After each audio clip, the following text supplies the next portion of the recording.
China in historic transition. Challenges and risks abound. China's problems are daunting. Slower growth, social imbalances, industrial overcapacity, massive pollution, global volatility. How to address such diverse, complex issues? China has an overarching integrated strategy. It's called the 5 major development concepts: innovative development, coordinated development, green development, open development, shared development. How can China coordinate policymaking, infrastructure construction, environmental protection, technological innovation, and industrial transformation? In this episode, Closer to China explores the second major concept, coordinated development.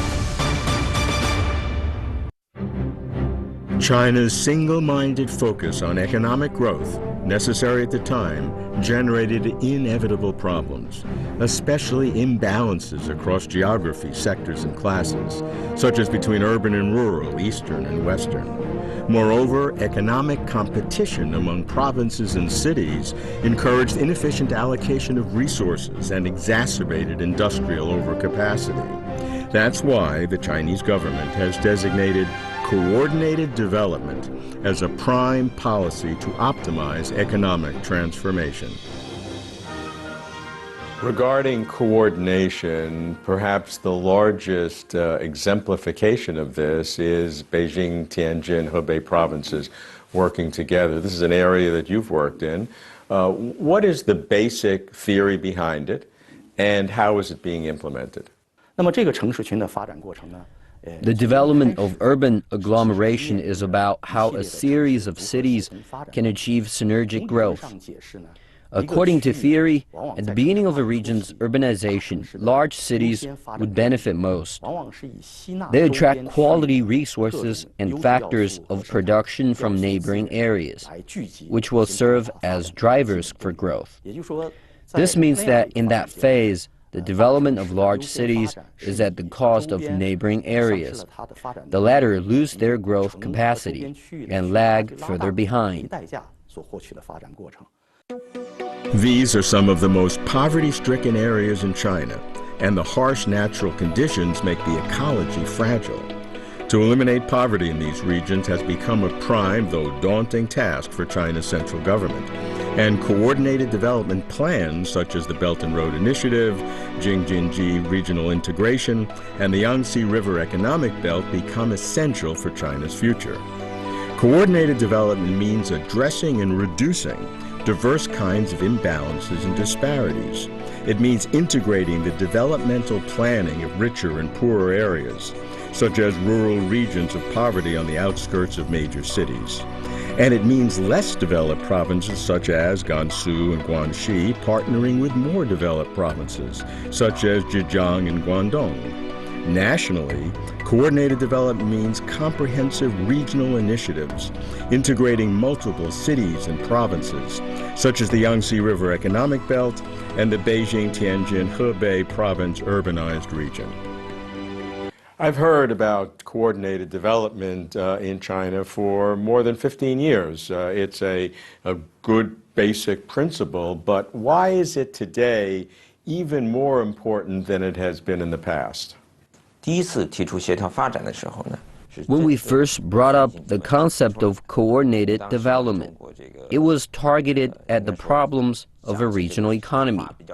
During the time of a planned economy, China adopted a balanced strategy for regional development. After the reform and opening up, we started this imbalanced strategy. After some time, a regional gap widened. In the middle of the 1990s, we raised the concept of coordinated regional development. As time went by, and as the level of development increased, you can see that the meaning of coordinated development has been enriched. How many different big categories are there of coordinated development? If you list the specific elements of coordinated development, what are the big ideas? I think that coordinated development involves many aspects, but our focus is on 3 areas: regional coordination, urban-rural coordination, and the coordination between social and economic development. About a 3-hour flight southwest from Beijing lies the prefecture-level city of Luzhou.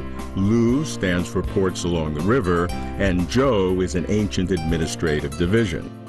I just arrived in Luzhou in Sichuan province in central China. It's early March, but it is really warm. I think I'm overdressed. Luzhou is a wine center in China, but there are new opportunities in the future because of geographic location here. Situated at the junction of the Yangtze River and the Tuojiang River, Luzhou has been traditionally associated with rivers and boats. During the Tang Dynasty, Luzhou thrived. Foreigners in large numbers came to China with exotic goods, foods, and ideas. Luzhou was one of the gates of this great pathway of exchange, the southwestern part of the famous Silk Road.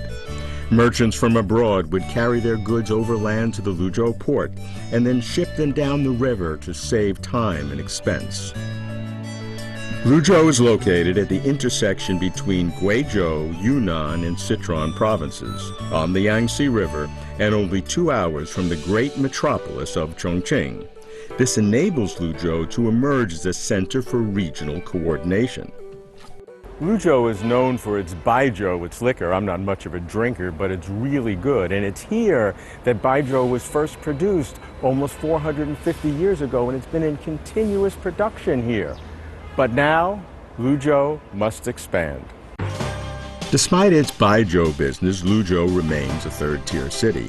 In 2015, its per capita GDP was about 31,000 yuan, or about $5,000. That's about 30% of Beijing's per capita GDP and 60% of its neighbor Chongqing's per capita GDP. It would seem that an increase of coordinated development by the central government, such as between competing provinces, is a move back to the planned economy. Shouldn't you let the market take care of some of the allocation of resources rather than planning it centrally? Perhaps it is easier to understand it if I put it this way. The market plays a determining role in resource allocation, which was made clear in the third plenary session of the 18th Central Committee of Communist Party of China. But the market cannot solve all the problems. I think scholars from every country would agree on that. A market has its externalities, for instance, the environment. A market might be able to deal with that in theory, but in reality, we cannot find any such example. Or the development of poor areas. I think the EU has such policy issues. And as for transportation infrastructure, some might not pay back in the short term, but it will bring benefits in the long run. To promote development, the Chinese government put forth a slogan called, "Do you want to be rich? First, build roads." That means connectivity brings wealth to the region. Today, 3 national expressways connect Luzhou and its port with the metropolises of Chengdu and Chongqing, with the cities of Jiaotong, Zunyi, Nanchong, and Leshan, and with the neighboring provinces of Yunnan and Guizhou. Container trailer trucks are common on these highways. In addition to the coordinated development in an economic sense along the Yangtze River economic belt, Luzhou also plays a position in its role with 2 of the poorer provinces, least developed provinces in China, which is Yunnan and Guizhou. So how do you work in a coordinated way with provinces whose GDP per capita are some of the lowest in China? 我们和周边呢，也是地域相连吧，人脉相通。 We're in close touch with neighboring areas and we have a number of personnel exchanges. Jiaotong in Yunnan province, Bijie and Zunyi in Guizhou province, and we, Luzhou, are all in the Chishui River basin. We're on one side, while they're on the other. Our integrated plans focus mainly on infrastructure, especially transportation infrastructure. Our highway to Chishui is already finished. Now we are building another to Xishui. And we also have one going to Bijie. Next, we will build highways to Weishan and Yunnan. From Xuyong County to Weixin, we will have 4 roads. We're also planning on building the Chishui Bridge, so the transportation infrastructure is important. For the city to achieve its targeted growth, transitions have to be made, and people have to adapt to new lifestyles. Li Tsai-min was once the captain of a ferry boat on the Yangtze River in Luzhou. In bygone days, each day 400 to 500 passengers would cross the river. What was it like in the old days when the ships were very active and thousands of people using the port? What was life like then? Everyone crossing the Yangtze River seems busy. Some cross the river for work, some for grocery purchases or other shopping.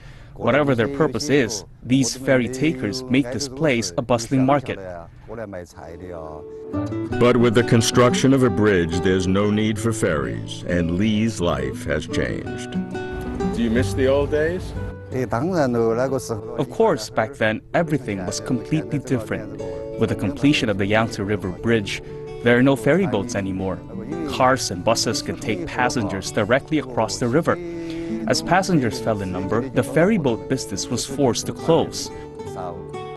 Li cannot forget his last voyage across the Yangtze River.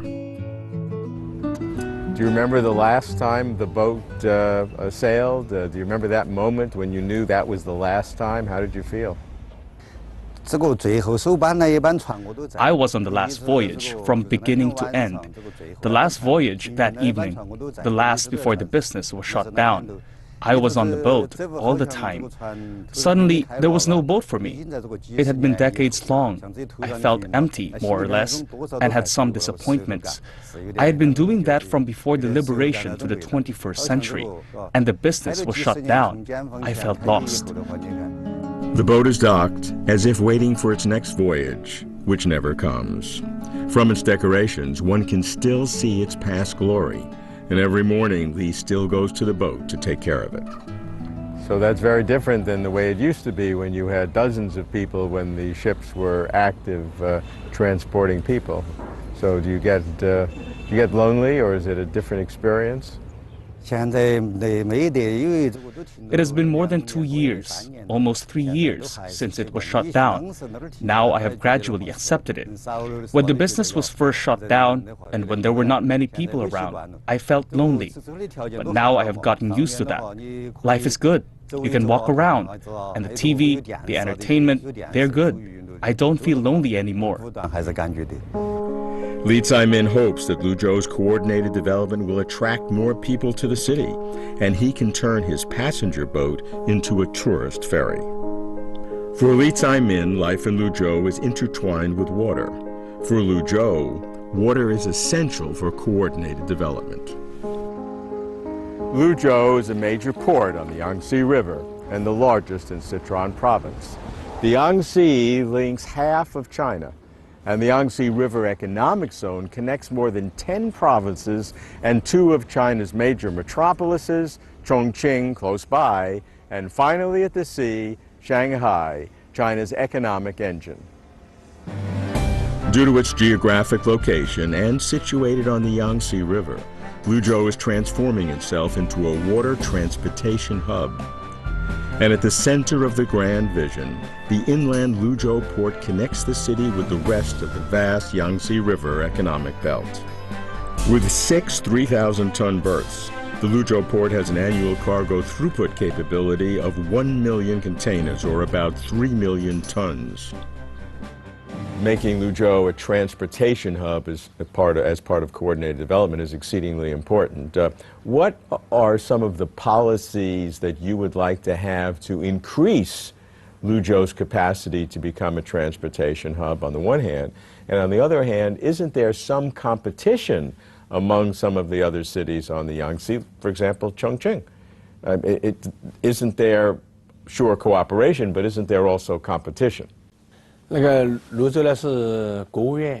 the State Council's document on increasing the building of an economic belt, Luzhou is a nationally important regional traffic hub. Luzhou is among the country's first transport demonstration cities. It already is one of the 11 cities. We are already a demonstration city. In terms of the railway, airport, and waterway construction, the government gives us many preferential policies. Our waterway is being upgraded from third class to second class, so there are many preferential policies. That will offer great support for the building of our transportation hub. Compared to Chongqing, the shipping hub in the upper reach of Yangtze River and a national-level central city, it has a large role. Luzhou is a small regional center under Chongqing, the only border city of 3 provinces and a municipality. It is a regional transport hub and a national-level comprehensive transport hub. The levels are different. Hubs of different levels constitute a hub system. As Luzhou has made its way to connect with other Yangtze River cities, the port expanded and flourished. Yuan Jun has witnessed the changes firsthand. He has worked at the port since its establishment. In 2000, farmlands were everywhere. There was no port. We were carrying out basic construction. In 2002, we started Phase 1, where the foundation and the first gantry were built. After that, we started Phase 2 and built the second gantry at the upper reach of the foundation for Store Yard 3 and 4. Today, a tax-exempt zone is being built next to the port, so export goods can get tax refunds as soon as they reach the port. Yuan Jun sees no end to this developmental trend. With the development of the port, how have you seen the development of Luzhou? The building and development of the port has contributed to Luzhou's domestic and foreign trade. The port drives the logistics of the whole city. With it, Luzhou is now the first in Sichuan to have a second-class shipping port. Now the city is a hub for waterway, rail, and air transportation in its truest sense. Life on the port is intense and regimented, but workers have to expect the unexpected. As a cargo ship comes into port, so do raindrops. Damp weather poses difficulties. This is especially true for dock captain Chen Jiaqi. Chen's job is to supervise the loading process. When cargo ships come into port, he's the first person on the dock to greet the captain and to make sure all containers are loaded for their correct destinations. Any miscalculation could lead to logistic disaster. Fortunately, for more than 10 years, he has not made any significant errors. Where do most of the containers come from? Sichuan province, the surrounding areas? Do any come from the some of the other provinces near that is next to Luzhou, like Yunnan or Guizhou? We mainly serve ships from Sichuan, including Chengdu and West Sichuan, such as Panzhihua and Xichang. Also some from Yunnan and Guizhou. Yeah, describe what happens here at the port with the containers. How many do you upload each day or each year? What is the process? When ships arrive at Luzhou port, they use the crane over and a bridge to lift the containers. The trailers transport the containers to our factory. The goods will be stored there and then transported to different cities and enterprises. We have ships that can go far out to the sea. The Luzhou port has signed joint development deals with the Wuhan and Nanjing ports to explore transshipment possibilities. Cargo goods from the Luzhou port could reach as far as Korea via Nanjing and Taiwan via Wuhan.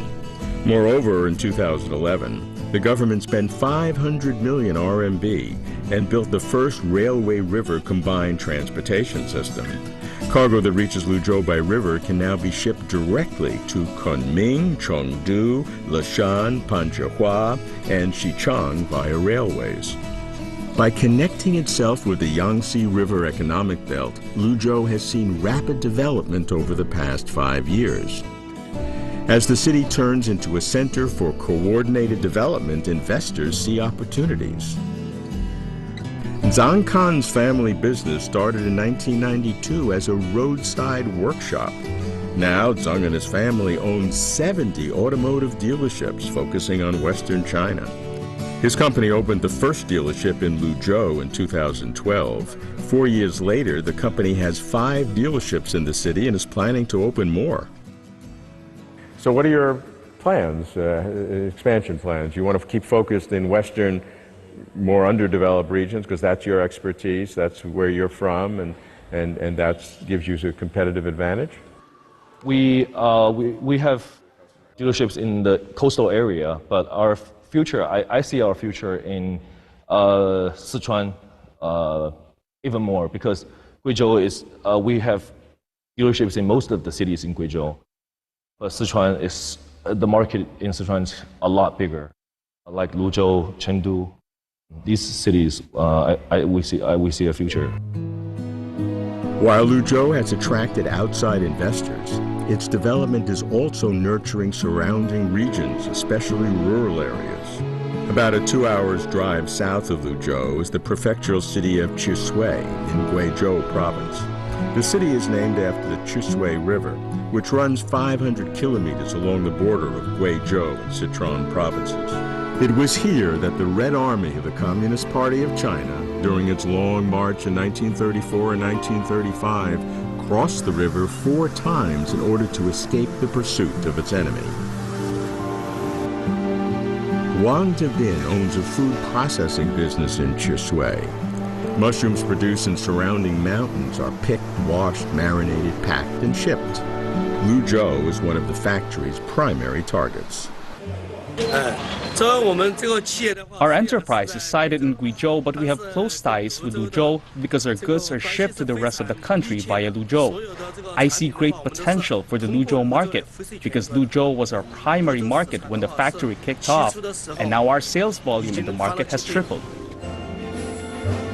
In the past few years, when China's development focused on GDP figures, economic competition among provinces and cities resulted in redundant allocations of resources and exacerbated industrial overcapacity. Now, with a focus on coordination, the government is hoping to put an end to such inefficiencies. Traditionally in China, provinces have been very competitive with one another due to promotions and GDP growth. Have you witnessed, as a result of the initiation of the 5 major development concepts, more cooperation than you've seen in the past? What I feel is that competition is a drive for development. The competition between provinces, between regions, I find that good and necessary. Besides, there's now more cooperation. For instance, Luzhou and its neighboring cities are cooperating better in infrastructure, industry, environmental protection, and exchanges. The fields are expanding, and there are more measures and practices and more results. Provinces are signing agreements on cooperation. For instance, Sichuan is signing agreements with Chongqing, Yunnan, and Guizhou. There are more exchanges. We tell each other what we want and what areas we need support in. We're all working on that. I think since the 5 concepts were raised, the cooperation between provinces is far more and deeper than that which we enjoyed before. For the mayor, coordinated development means integrated planning between Luzhou's urban and rural areas. And it is this inner coordination that is even more challenging for the government. What do you think are the biggest obstacles that you face specifically on coordinated development? What are the problems you're facing now, and how do you see them being solved? During the promotion of coordinated development, as I mentioned, the problem is the imbalances in urban and rural development and the coordination of social and economic development. In urban and rural development is the weak link. In social and economic development, the former is lagging behind. First, we need to increase investment. That would require economic development to increase fiscal revenue and to accumulate wealth, so that we would distribute the wealth properly. I find eliminating poverty very difficult. We need large amounts of technological and financial investments, and a talent pool. It is very difficult. Under the requirement of the central government and provincial party committee and government, our priority now is targeted at eliminating poverty. We have already taken a series of measures. That is the area that I find particularly difficult. The task is daunting. However important Luzhou is for regional development, it exemplifies the national significance of coordinated development. I mean, what do you see in Luzhou that you think this is a good investment for the future? In Luzhou, I think besides the Chinese liquor business, like Luzhou Laojiao and all the other factories, also we have the natural gas industry, also the production industry. But most importantly, I see in the future decades, I see the importance of this city as the center of the transportation for Western China, because it has a port here which goes directly into the Yangtze River. And we see Yangtze River is a thing which I was taught when I was probably 5 or 6 years old. I knew this is a golden river. And in ancient times, when we see water, we see life. Nowadays, when we see water, we see business opportunities. And I would say, some people say that Yangtze River is a dragon, Shanghai is the head of the dragon, and Luzhou is the tail of the dragon. And I see it as a train. 10 years ago, I would say Shanghai is the motor of the train, which is pulling the economy along the Yangtze River with it.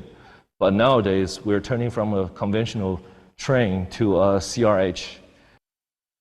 So when we would talk about CRH, it's not one train pulling another trailer. Each trailer has its own power. It powers up the train.